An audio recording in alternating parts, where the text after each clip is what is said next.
Entonces, don Arcadio, llega usted a la Unión Ganadera Regional de Tabasco por invitación, ¿no? Por invitación, entrar a la organización, eran muy cuidados, no sé ahora, ¿no? Y sí te llevaban para votar, pero participar ya, podías participar en las asambleas, pero en los cuadros directivos eran muy celosos como se debe ser, ¿no? El caso es que cuando yo ya acababa de entrar al banco, el señor Palacio, abren frigorífico y el señor Palacio me invita para que yo fuese el médico de la Inspección Federal. Ah, ok. Nada más que ya te dije que a mí en el banco me pagaban 2.500 pesos y allí pagaban un poquito más. Y le dije al señor Palacio, mire, me muero por entrar, pero gano menos. Y ahí se quedó. Años después, cuando ya me botan del banco porque renuncio, esto es como en política, dicen, me salí, ¿no? Lo sacan a uno, eso es. Ajá. Entonces, el señor Palacio, a través de el secretario, el ingeniero Vera Pérez, que a la vez era funcionario del banco, me lleva con él. Y él me recibe y me tiene 2 años en la cabeza de su escritorio platicándome y enseñándome y mandándome a hacer cosas. Entre lo que hice fue medir cómo se llegaba a cada rancho donde se marcaba ganado para frigorífico, cuántos kilómetros de pavimento, cuánto de engravado, cuánto de terracería, si se podía entrar o no cuando las inundaciones, una cosa una logística meticulosa. Y ya que lo tuve, me puso a negociar con el señor Sanguino, que era dueño de algunos camiones, pero líder de los demás. Y para mí fue una gran experiencia. El señor Sanguino era papá de un amigo mío y me sirvió mucho para con el señor Palacio. Después, ya con más tiempo allí, bueno, y habían pasado gentes muy importantes que podían haber sido los presidentes de la Unión Ganadera, como don Jaime Abreu, el hombre importante de todos los ríos. Zona de los ríos, sí. Ajá. Que él era secretario y iba a ser el presidente, pero entonces le dan la presidencia municipal de Balancán y ya se pierde. Y otros jóvenes como yo, o menos jóvenes que yo, pero por algo no cojaban porque era muy estricto. La Unión Ganadera se empieza a dividir porque fíjate, ganado hay en todo el estado. Sí. Coco, solo en la costa de Paraíso y Comalcalco y Centla, ¿no? Plátano, Teapa, ahí y en Cucuyulapa y en otras partes, ¿no? Pero lo muy fuerte en la estribación de la sierra. Vale la pena decir que son privilegiados los suelos, porque haz de cuenta que allá está mi casa es la sierra y hay un valle que es ese escarpo. Esos suelos no se llaman aluviales, se llaman coluviales, porque traen el aluvión de la Sierra de Chiapas, pero traen el mineral de la piedra. Entonces son mucho más ricas. Llueve mucho, se inunda, pero en 24 horas ya salió, porque está acá, Tabasco, acá más abajo. Sí, es agua. Pasa. Y aquí ya en el valle de Tabasco ya no pasa, porque se choca como te platiqué de Planchontalpa, con el mar, ¿no? Claro. Ya está a nivel de mar. Por eso esos valles coluviales de Teapa, Tacotalpa, Pichucalco, y son maravillosos, ¿no? Entonces hay plátano en algunas partes, cacao es más exigente, está en las mejores tierras de la Chontalpa, incluido Cucuyulapa y áreas del centro. Y en todas ellas hay ganado, pero hay zonas de los pantanos empezando por Jonuta, que nada más puede haber ganado. El barrote del río Usumacinta es tan cortito que nada más da para las casas, ¿no? Y Macuspana tiene una gran parte de que le llaman de los Bitzales, que es de los pantanos del centro. Sí, sí. Pero ahí hay ganado también. Es decir, en todos los municipios hay ganado y en los ríos ya no digamos. Es principalmente ganado. Ahora que entraron los forestales y entraron la palma africana, hay otras opciones. Pero sigue el ganado. Sí, es donde más ganado hay. Y en las sabanas de Huimanguillo, que no había otra cosa, nada más ganado. Y cuando el INIFAP encuentra un pasto de los traídos de Brasil, que se adaptó allí, ellos lo adaptaron en el laboratorio, el Chontalpo, bueno, se abren grandes praderas de mejor calidad. Entonces eso es la ganadería, ¿no? La ganadería es un común denominador, por eso la fortaleza. Y la organización ganadera desde el 36, que don Tomás Garriga, el secretario de Agricultura, y su primo, doble primo, hijo de dos hermanos con dos hermanos, don Gustavo Garrido Canaval, era el líder de los ganaderos entonces. Se hace la Unión Ganadera, que antes eran cámaras de ganadería. Desde entonces la organización ganadera nace no para cuidar la tenencia de la tierra, para comercializar.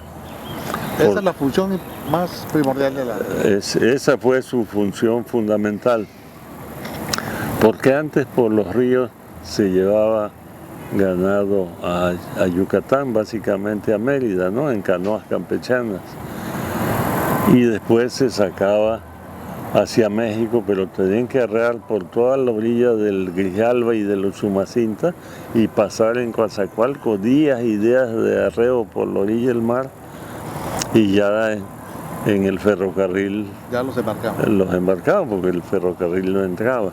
Cuando el ferrocarril entra, pues ya los movimientos son hacia Tacotalpa, en un punto que se llama Las Cruces, donde uno cruza el ferrocarril cuando va hacia Tapijulapa.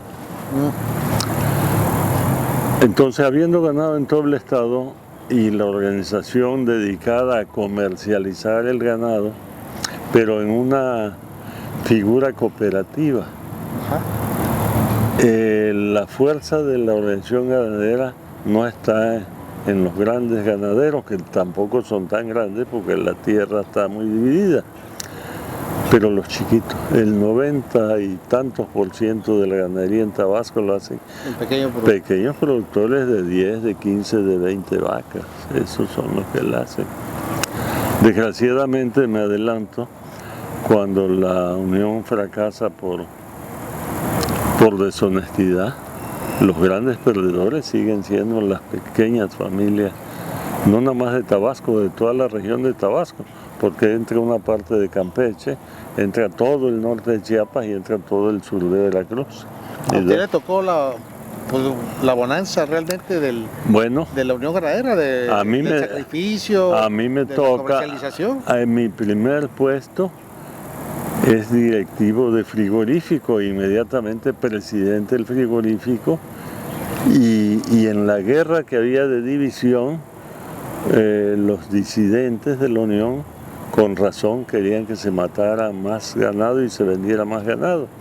Entonces fíjate que me toca, que el frigorífico mate más ganado, de 60 reses por hora a más de 120 por hora.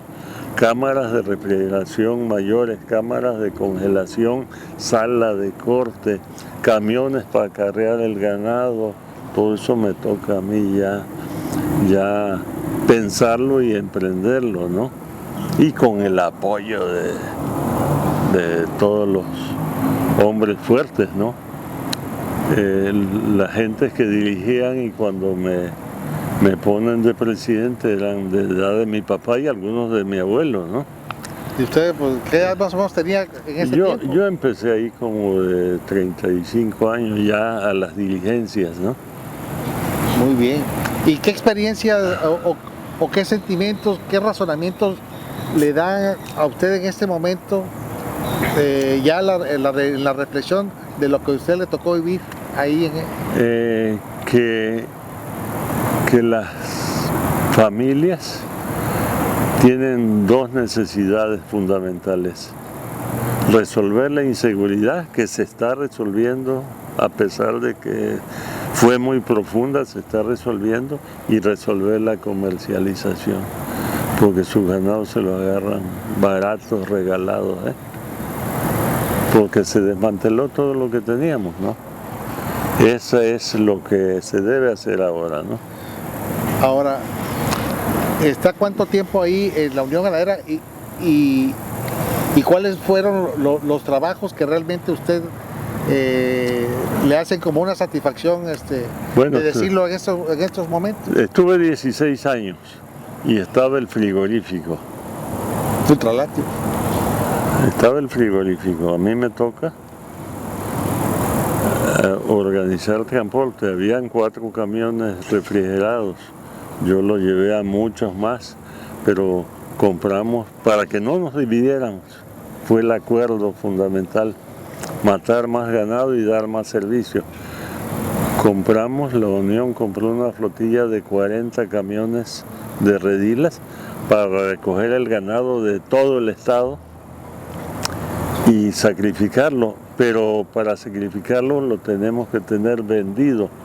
Nunca se mató una res que no estuviese vendida, y el ganadero sabía que tenía que avisarnos con tiempo a su asociación y a la Unión que iba a tener novillos para tal fecha y que tenía vacas para tal fecha, y todo eso era un engranaje. Un engranaje maravilloso. Pero en los tiempos de sequía de las zonas áridas llevábamos ganados hasta la Baja California, hasta Tijuana, Ensenada, o a cualquier otro estado de la República. En Sinaloa, Casa Ley, le vendíamos porque producían mucho, pero hay tiempos que la seca no dejaba, y ahí entramos nosotros. Entonces la carne de Tabasco se volvió el referente. La carne de Chihuahua, de Sonora, valía 2 pesos más el kilo, pero el precio era el referente, era Tabasco. Y la de Chiapas valía igual que la de Tabasco o menos que la de Tabasco. Se hizo el referente. Pero en el frigorífico se trabajaban todos los días hábiles del año. No había posada ni la Virgen de Guadalupe. Entonces la gente tenía que comer. Los 52 domingos y los días que por calendario oficial eran de descanso obligatorio, y nada más. Entonces los choferes tenían que trabajar.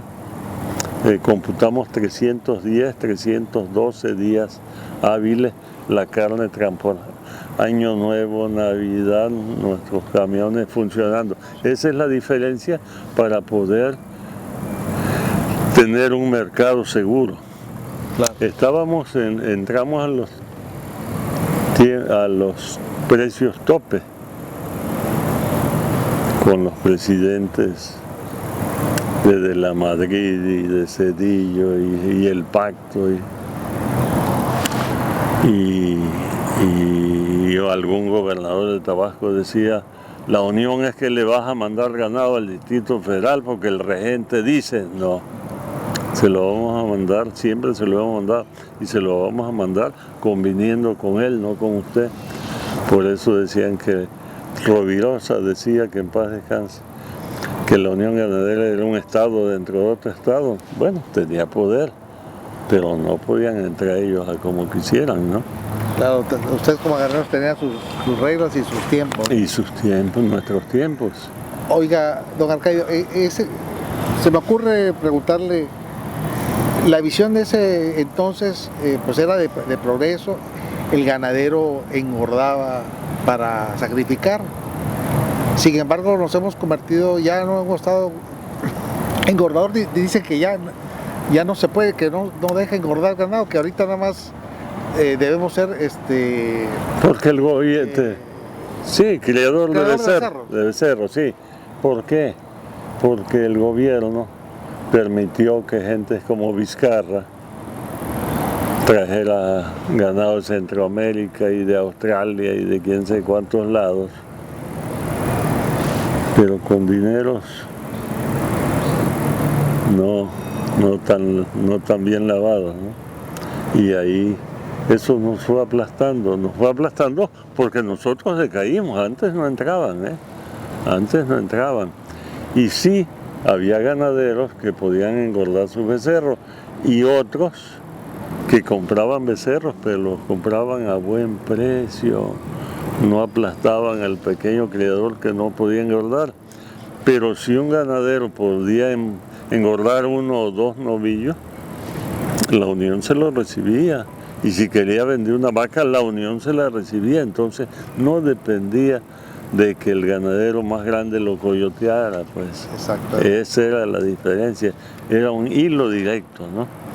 Por otra parte, en frigorífico, siendo de los ganaderos, siendo una sociedad anónima, pero de los ganaderos, se trabajaba a costo. Al ganadero le cobraban lo que te costaba preparar la vaca de vaca viva, a canales, a vísceras, a todo, ¿no? Entonces, el frigorífico tenía que por ley hacer guardar utilidades para el reparto de utilidades de los obreros, pero nada más. Y los obreros felices porque ganaban mucho dinero, eran los mejor pagados. Solo se los llevó Pemex en algún momento, pero hay una anécdota bonita. A los 2 años que Pemex se llevó a los mejores, porque había especialistas en energía eléctrica, en calderas, en frío, en todos los teníamos a estos obreros, pero los mandábamos a cursos de capacitación y de actualización de capacitación. Pasa un año y pasa otro y se juntan un grupo de señoras, esposas de esos obreros, y le dijeron: les venimos a pedir a ustedes, directivos, que nos reciban a nuestros maridos. Allá ganan más, pero vienen borrachos y todo lo dejan con la querida. Muchos volvieron, porque teníamos buena relación con las familias. Eso era muy importante. Muy importante. Así llegamos a que el frigorífico, más de 400 obreros, los primeros llegaban a las 2 de la mañana y los otros llegaban a las 5 de la mañana porque a las 6 tenían que estar matando la primera res ya. Y el tipo de inspección federal lo que es un control sanitario para la carne, pero el obrero viene de la calle, se quita toda su ropa de calle, se da un baño y de su locker ya tiene una ropa especial, ¿no? Esterilizada todos los días, y se la pone y trabaja, y cuando se va se quita esa ropa, la deja allí para que la lavan y se pone su ropa de calle. Ese tipo de inspección federal es una norma sanitaria profunda para que la carne que produces allí se pueda vender en todo el mundo. Exacto. Aquí le llaman norma americana, pero la norma americana, como el Golfo de México, que este cabrón le quiere acá, es la norma mundial sanitaria. Claro. Don Arcadio, pasemos ahora, ya que nos platicó un poco de la historia de dirigente de la Unión, pues también fue dirigente de la Confederación Nacional Ganadera, la máxima organización en el país. ¿Cómo se dio eso? Se dio, ¿por qué?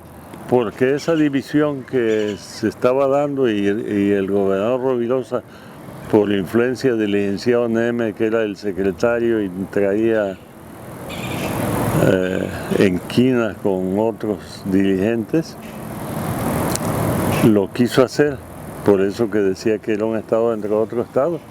Sin embargo, llegó el momento que ya nos llevaban a la división y el señor Francisco Merino Rábago era el secretario de Agricultura. Ajá. Y en la noche, donde está el secretario de Agricultura, está el señor gobernador y estamos dirigentes de los que se quieran, disidentes vamos así, y dirigentes de los que no queríamos que se dividiera, un joven Pepe Asmitia, José Asmitia Padrón, hermano de Darbelio que acaba de morir ahorita. Tenía mucha habilidad de palabra y se le sentó en cuclillas al secretario y dijo: tío Pepe, no nos dividas, llévanos. Y ahí negociamos que había que poner camiones, que tenía que hacerse más, y ahí no se dividió la unión y jalamos todo y le hicimos más grande todavía. Otra vez, transporte frío, más camiones de transporte frío, más comercialización, cortes para venta en fresco o en frío, o congelación, cámaras de congelación carísimas, las hicimos, y ese paquete hizo la no división. Eso hizo que yo me tuvieran en cuenta para la Nacional, porque yo era disidente de la Nacional, porque la Nacional apoyaba la división.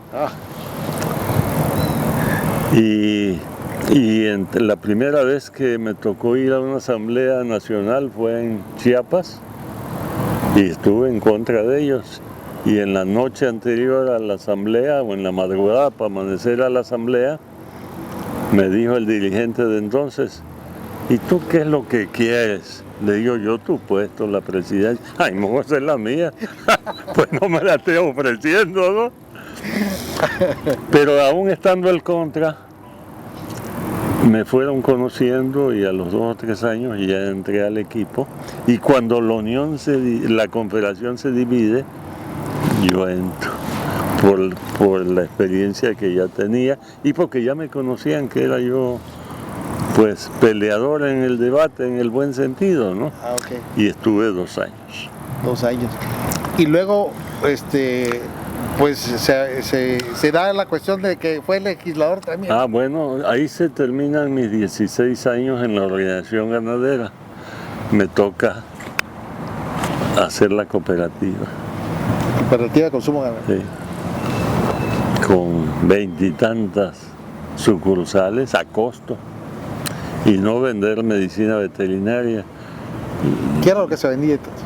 Les dije: nosotros nada más producimos carne o leche, pero ¿qué consumimos todo? Comida, arneses para el campo, pero también queremos refrigeradores, pero también, y le abrimos a todo, pues, a costo. La gente creía tanto en nosotros que hacer esa nave de la cooperativa no nos costó un centavo. Los que les comprábamos nos regalaron las tejas, los montenes, los pisos, el cemento, todo, encabezados por el doctor Fernando Falcón Pérez, que yo, un gran dirigente, un gran hombre, muy valioso. ¿Cuánto tiempo le llevó planear eso de la cooperativa? Va saliendo, y de chiquita ya el señor Palacio tenía una venta de medicinas en la Unión Ganadera, que estaba en el Malecón, y la Asociación del Centro tenía una cooperativa más grande ahí en el Malecón, también hacia el río. De ahí salió, no lo inventamos, de ahí salió, pero fue la dimensión. Don Enrique González Pedrero, gobernador entonces, dice: Arcadio, hay que sembrar el petróleo, vamos a hacer una pasteurizadora. Y dije: no, señor, discúlpeme, no se puede hacer una pasteurizadora porque nos va a hacer daño por el precio tope. Y dice: yo resuelvo el precio tope, señor, con todo respeto. No va a convencer al presidente, porque en el pacto estaba don Fidel Velázquez a la cabeza. ¿Quién le pasaba encima a don Fidel Velázquez? Pero Ultralácteos fue una empresa maravillosa. Después, por deshonestidad, la tronaron, que no dejaron ladrillo sobre ladrillo. Pero le dimos vuelta a la genética de la región. En lugar de ser vacas para criar becerros, con vacas que dieran más leche, cruzadas un poco con cebú y holstein, y con las cruzas que el ganadero quiso. Había mucho suizo en ese tiempo, Sí, ¿no? suizo era el más lechero posible. pero ahí aparecieron otras razas. Ya don Tomás Garrido había traído la raza lechera como una pinta de color canela, se llama Hampshire, preciosa, y ya había traído el Gucerat, que era el lechero entonces, y en fin, ya había historia, pero le dimos vuelta. Y yo tengo el honor de haber sido el único que en campo, ordeñando mecánicamente, pero en pradera, 10.000 litros diarios de leche. En 5 salas de ordeña, porque entonces ya yo tenía mucho, ¿no? Excelente. Así que hicimos ultralácteos, se termina mi vida ahí en la de política ganadera. Y bueno, como Neme era el que nos hostigaba a Rovirosa para que tuviera contra, cuando Roberto Madrazo viene a tumbarlo, pues yo estoy con él y otros jóvenes, otra gente, para que cayera Neme. Y entonces es para que entre Madrazo, pero Madrazo dice que él quiere el sexenio completo y su primo, el Licenciado Gurría, es el que entra de interino por 3 años, pero para cubrirse consigue la posición de senador y me invita para que yo sea senador suplente. Y ya siendo senador de la República, ¿no se le viene la idea de que también usted pudo haber sido gobernador? No lo pensé porque he sido reacio a la política, ¿no? Pero cuando Gurría terminan sus 3 años, me dice que quiere que en los últimos días yo me salga de suplente y él entre. Le digo, no hay problema, sí. Para mí todo esto fue ganancia. Dice, pero te voy a hacer presidente municipal. Le digo, estás loco. Presidente municipal del centro. No, estás loco. Entonces el que se amarraba en las ventanas y se sacaba sangre, que era el líder de los botabasura, vulgarmente le dije, no me van a alcanzar las manos para recoger mentadas de madre y basura, no lo quiero.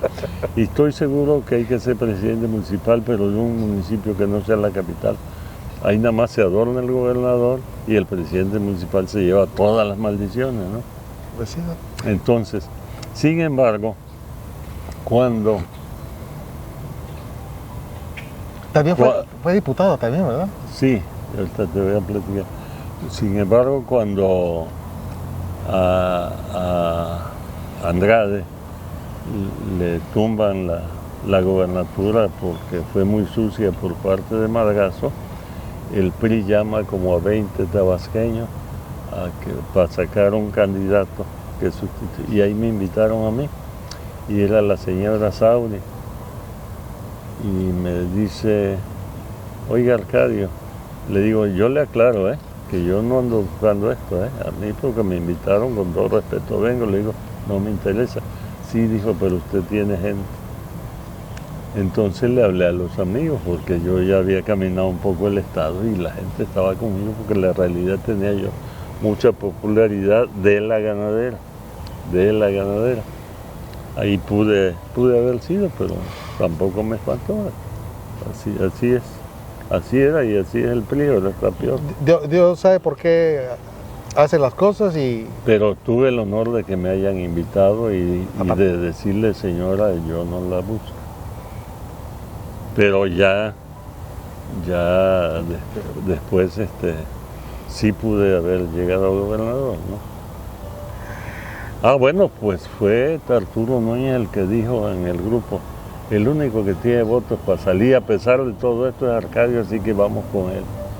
Por eso fui yo el candidato al gobierno del estado en contra de Manuel Andrade.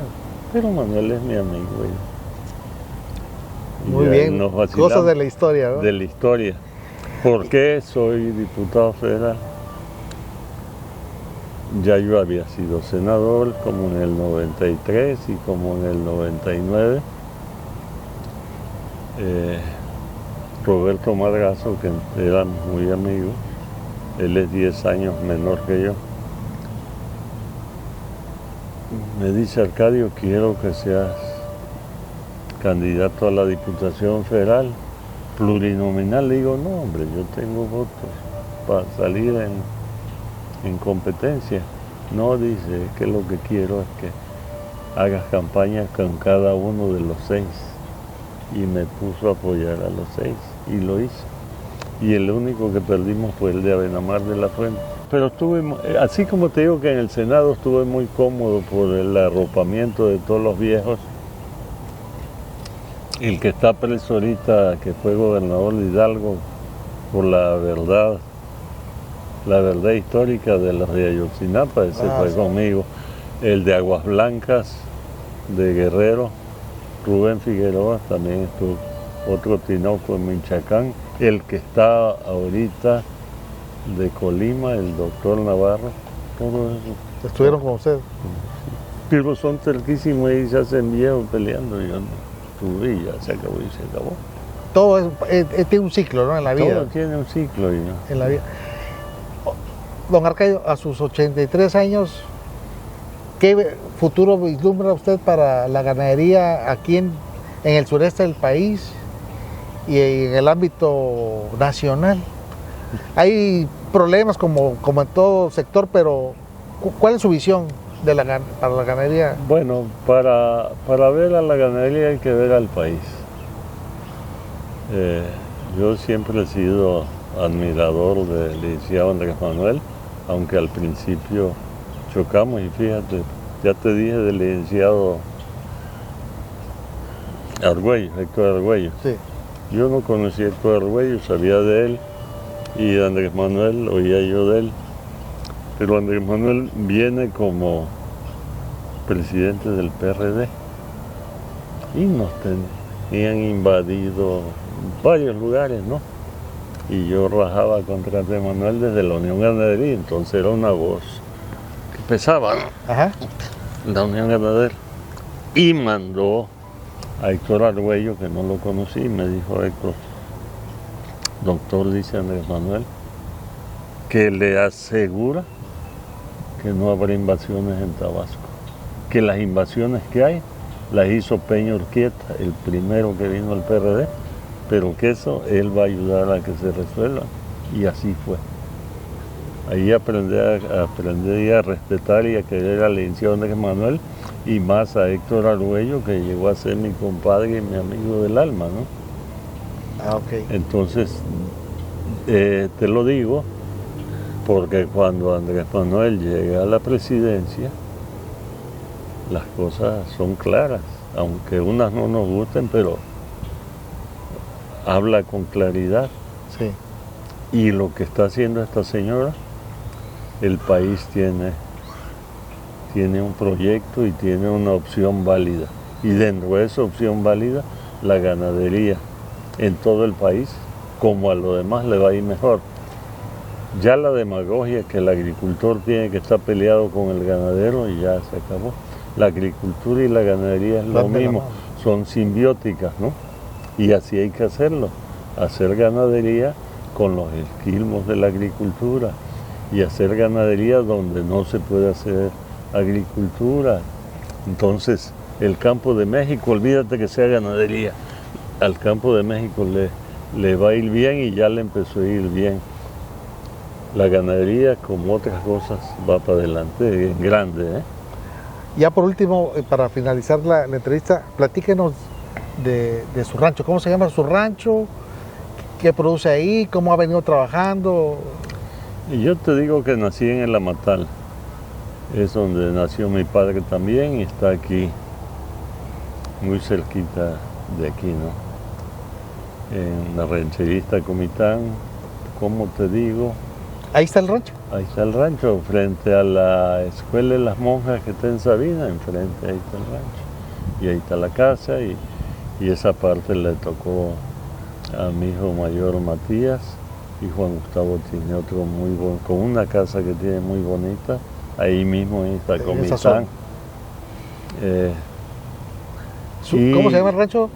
Amatal. El Amatal. Amatal de amate, del árbol de amate, ¿no? ¿Y qué produce ahí, don Arcadio? Ahí tengo pasto. Pasto, y podemos hacer otras cosas. Ahora estamos produciendo pacas para los que se quedan sin pasto, pues. ¿Y qué razas de ganado tiene ahí? Sí, yo ahorita... ¿O es puro comercial o No, tiene...? no. Lo más hermoso que tenemos lo maneja Juan Gustavo, que es Gil Lechero. Las mejores genealogías mundiales de Gil Lechero las tiene ese, que es un rebaño importante en cantidad. ¿Cuántos tienes de vientres ahora, hijo? Juan, ¿cuántos vientres Gil tienes ahora? 400 vientres, con la mejor genética, ¿no? Hoy están en Candelaria, Campeche, transfiriendo embriones de Gil Lechero asociado con Benigno Lezama, que ok. tiene excelente también. Él se buscó con Juan Gustavo para que entre los dos sacar más de lo mejor, ¿no? Ajá. También por ahí me enteré que tiene romo sinuano. Ah, bueno, en mi caso, yo terminé con todo las de ordeña, que básicamente Girolando, que yo las hice, modestia aparte, con el mejor cebú lechero y con Holstein rojo, que es más rústico que el Holstein negro, pero siempre me quedé a la media sangre. Okay. No da tantos litros de leche como otras, pero es muy resistente para aguantar las inundaciones, la inclemencia, ¿no? Clima tropical, ¿no? Clima tropical, pero desde hace muchos años conocí los criollos y estoy con el romo sinuano, que es colombiano, y con el criollo lechero tropical, que es de Costa Rica. Sí, pues son razas pues ya tienen una historia importante. No, son razas que producen barato con malos alimentos, para darle barato a la gente que tiene poco para comprar la proteína. Esa es la razón fundamental. Producir buena calidad de carne y leche al costo más bajo posible para que le llegue a la gente más necesitada, más limitada de recursos, ¿no? Para mí es un honor esta entrevista con Agrovisión, para decirles a todos que este es un gran país, que no nos lo regalaron, nos ha costado mucho desde muchas generaciones atrás, pero que hoy tiene todo para producir más y mejor en el campo y en todas las áreas que toques. En el caso de ganadería está mucho por hacer, pero hay con qué hacerlo. Hay hombres y mujeres con capacidades, con experiencia, con tecnología y muchas ganas de trabajar. Gracias.